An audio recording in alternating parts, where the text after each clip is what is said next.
Hey YouTube, Elmo Arteaga for Pro Studio Live here with another short and sweet tutorial for you. Today I'm going to be showing you how to make your mixes just as loud as the radio mixes you hear all the time. The short of it is, it's kind of like mastering, but it's not mastering. I'm not going to call it mastering because I'm not a mastering engineer. There is an entire science behind all that, and I encourage you to go check that out. However, what I'm going to be showing you here is just a quick and dirty trick to make your mixes slamming loud without sounding like they're being crushed or smashed or anything like that. This can help you if you have a client that really wants to hear that mastered sound on the mix to make it sound maybe better than it may be, but it's not really much better. So let's go ahead and have a listen. Right now, I have this API 2500 modeled plugin by Waves on my master bus. Here it's labeled mix bus, but for all intents and purposes, that's my master bus. This is at the end of my chain, so it's the very, very last thing that I'm seeing for my whole mix, and I'm only really using it to give me just that little bit of extra gain. So let's have a listen to what it's doing while it's engaged, and then bypass it to hear how much different it is. I will find a way to get you to stay, to keep you from running away.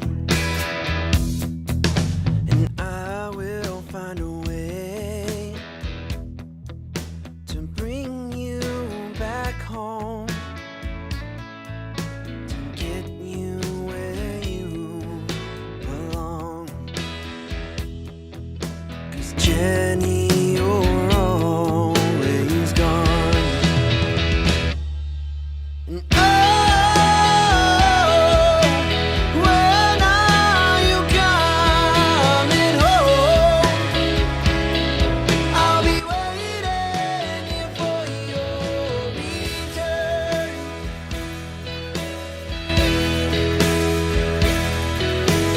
I keep So as you can hear, it's getting considerably louder, but if you would notice over here on my Pro Tools, it never hit red, so it was never clipping, it never would be reaching, I guess, that gross red light.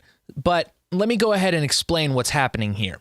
I'm using this plugin very lightly on the compression side, and though this is modeled after a very sought-after compressor, there's a kind of hidden feature, an Easter egg, if you will, that I find to be very useful in all of my mixes. And that Easter egg is this side of the plugin. Now, it doesn't look much different than any of the other Waves analog modeled plugins. However, what it does is it interacts differently than most of them, if not all of them, in that when I have this analog function engaged and I crank this manual makeup, I actually reach a brick wall limiter. That means that no matter what, it will never go past that. It's like you are running into a brick wall. It will not move. So let me illustrate to you just exactly what I'm doing. Here I have on my alternate setup mirrored everything except for this output stage. All of my knobs are at the same place, all of my compression and everything is the same. So the only difference that you will hear is the amount of gain that we're achieving. So let's have a listen. I will find a way to get you to stay, to keep you from running away. And I will find a way to bring you back.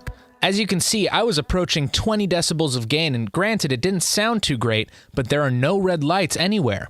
So that's just an indicator to you that you could really use this to your advantage to kind of trick your clients into thinking that something's mastered before it's getting mastered, just to kind of help hold them over in the meanwhile, or just to achieve that extra little bit of gain in your mix to kind of keep it up there with the radio mixes per se. Now, let me illustrate to you really quick what happens when I turn off this analog function, and pay attention to this gain VU meter. I will find a way to get you to stay, to keep you from running away.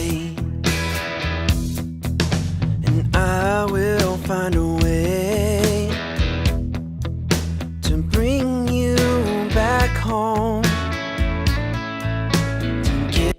As you can see, every time I turned it off, the peak indicator lights that are red came up and showed you that you're clipping your VU. So this is a really neat trick that I like to use at the end of my mastering chain or my mastering chain, because again, I'm not a mastering engineer. But I encourage you to use this plugin and play around with that output and analog function to achieve some really cool results in your own mixes. Now, if you liked what you were watching here, I have an in-depth tutorial on ProStudioLive.com called Mixing a Country Rock Ballad, where I can explain this in further detail, along with going fully in-depth onto the entire mix from top to bottom, illustrating every technique that I use. So I encourage you to head to ProStudioLive.com to check out that tutorial. Again, it's called Mixing a Country Rock Ballad.